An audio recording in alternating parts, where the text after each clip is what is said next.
The backcountry. It conjures up images of western mountains. But I've come to realize that the backcountry can be wherever you find it, from the swamps of Florida to the mountains of Montana, and everywhere in between.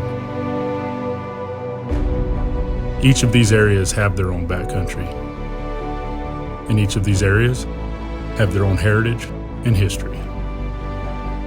Join me as I set out to explore these areas, learning about the animals, the history of the area, the people, and what makes each of them special. I do things my way. I do things the old way, while at the same time taking advantage of modern advancements in weapons, optics, and gear. I am independent. I am patient. I'm focused on the history, tradition, and heritage of the areas that I hunt. I am the last of a generation of hunters who did things their way. I am the last of a breed.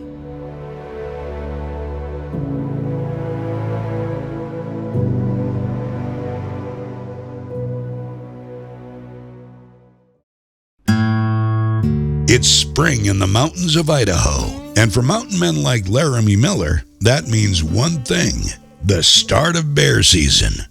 As the days get longer and the sun begins to melt away the snow-covered peaks, the bears start coming out of hibernation, and they're hungry.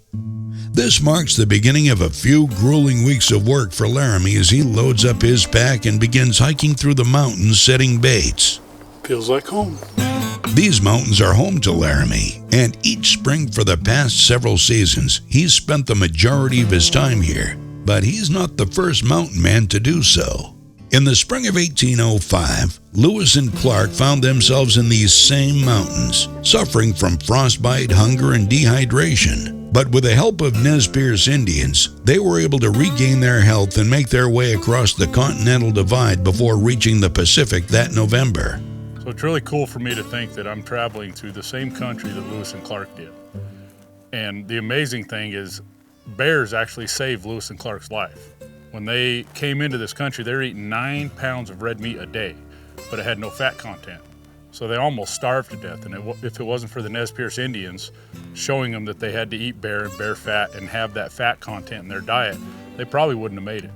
Laramy has been running baits in these mountains for years now, and with each passing season, he gains a better understanding of the bears and their habits. For most hunters, springtime is the off-season. There are sheds to be found, dirt to be worked, and food plots to be planted.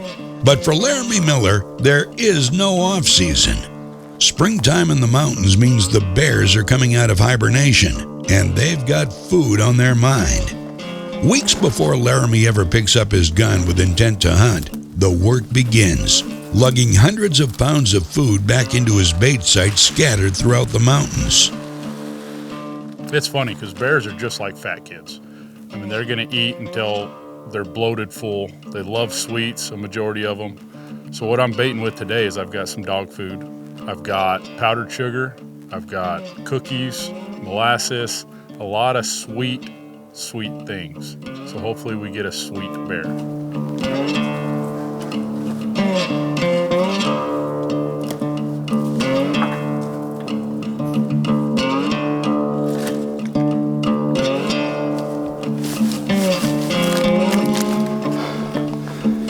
You know, the crazy thing, you get a lot of people that say, stuff about baiting bears.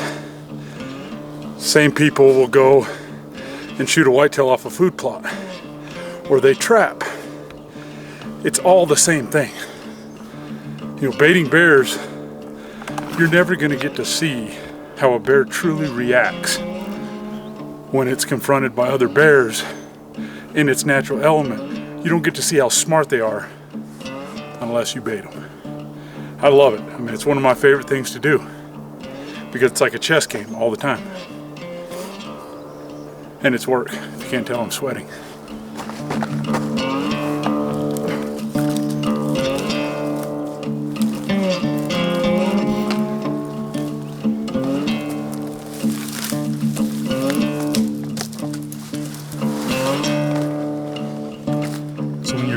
natural bait sites like this, what you're looking for is you want to find an indention, whether it's where a tree fell over or just a natural indention in the ground, and then you cover it up with sticks, big logs, whatever it is. And the reason you do that, one, is to keep the birds off of it, and two, is so that bear has to work a little bit.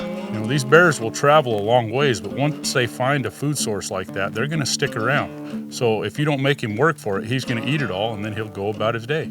And you might not get that bear to stay around. Now for the finishing touches, you know, it's like putting a cherry on top or icing on a cake. I'll douse this with a little bit of Cairo syrup and a little bit of my secret sauce from Northwoods Bear Sense. We'll have bears here very soon. You know, you want to make sure you get it up as high as you can so that wind can carry it. You know, if you look from where we're at right now, we're on this middle ridge where 3 different canyons come together. So we set it up here so that it can blow. In the morning it's going to blow straight down there. All night it's going to blow straight down there. During the day it's going to blow up. But when them bears are moving, you want the wind blowing where you think a majority of the bears are. Well, it's blowing that way. So I'm going to put all this scent all over these trees to attract the bears. You know, it's really important. Try to get as much of that scent and this moss on the trees as you can, because it's going to hold it. And it works as a wick. You know, so it'll sit there and just disperse it for long periods because the wind can blow right through it.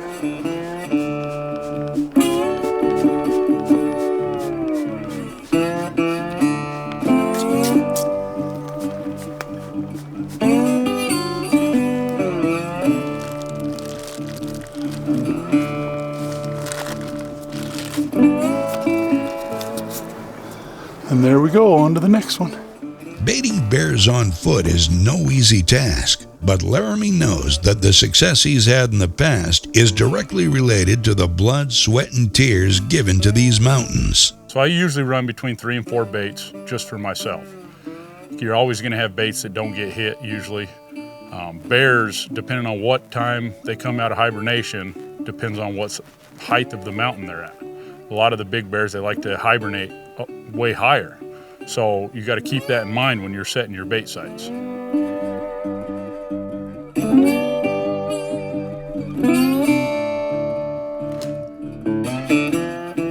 This right here is a perfect site for setting up this time of year.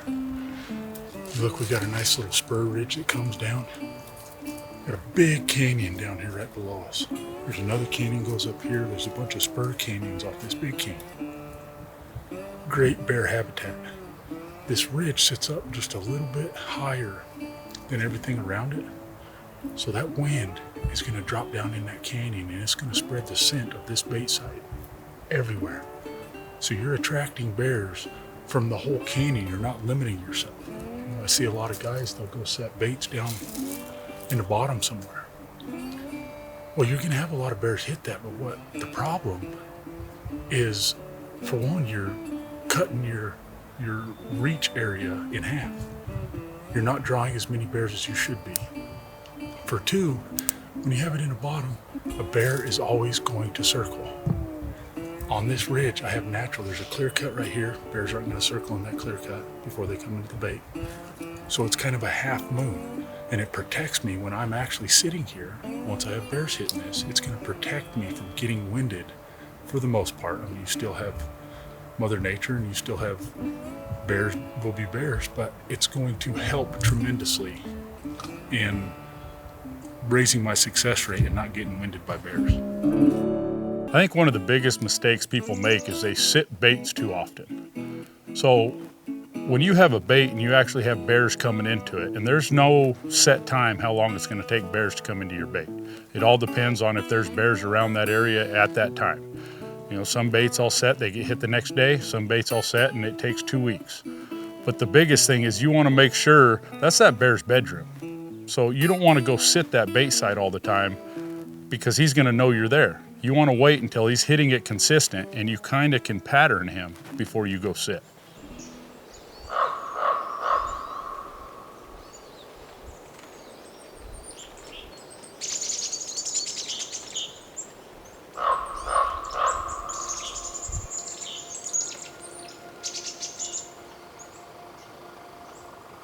One thing that has always amazed me is how quiet a bear can go through the woods.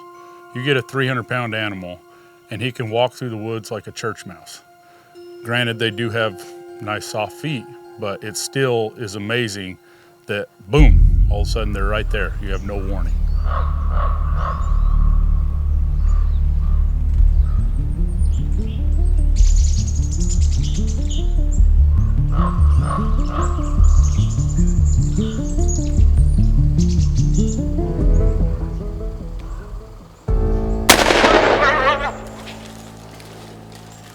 That is an absolutely gorgeous bear. I couldn't tell if it's a big sow or a boar, but it's got a boar head on it,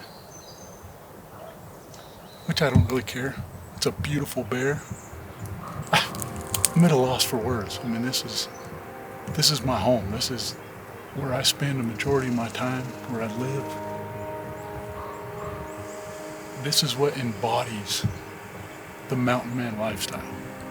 I mean, putting all the work in, packing these baits in, studying these bears, knowing when, where, how, and then you come out. It's awesome. I think I hit it right in the heart. Give it a little bit of time, go check her out. With the sun already tucked behind the mountains, nightfall is quickly approaching, and the last thing Laramy is looking to do is wrestle with a wounded bear in the bush. As much as he doesn't want to, the best move is to let the bear lay overnight and come back in the morning.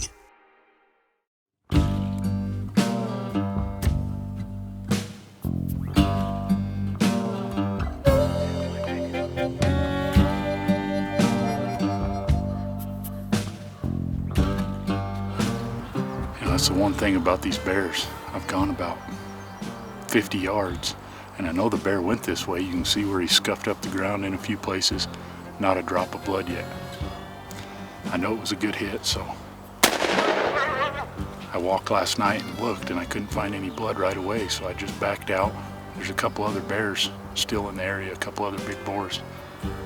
So I figured I'd just come back today, get here early and try to find him.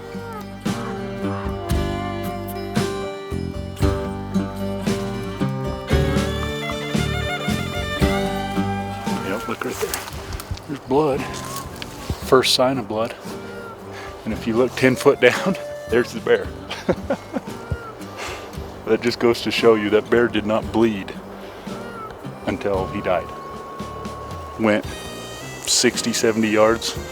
The first drop of blood is right there. And the bear is right there. It's a beautiful sight. Bears are amazing to me. There's a reason that the Native Americans thought of them so highly. There are so many different things that you can use off of a bear. You take their fat, for instance. Their fat can be used for numerous different things, from waterproofing your boots, lathering up and lotioning your hands, cooking. Then you have the meat and you have hides. Bear hide is one of the warmest hides out there. There are so many different usable parts on a bear. For most hunters, the reality of what just happened doesn't truly sink in until they lay their hands on their trophy for the first time. For Laramy, it's the caping and quartering process that makes it all real. It's a time for reflection, a time to think back on what this animal truly means to him, and on what it meant to the mountain men centuries before.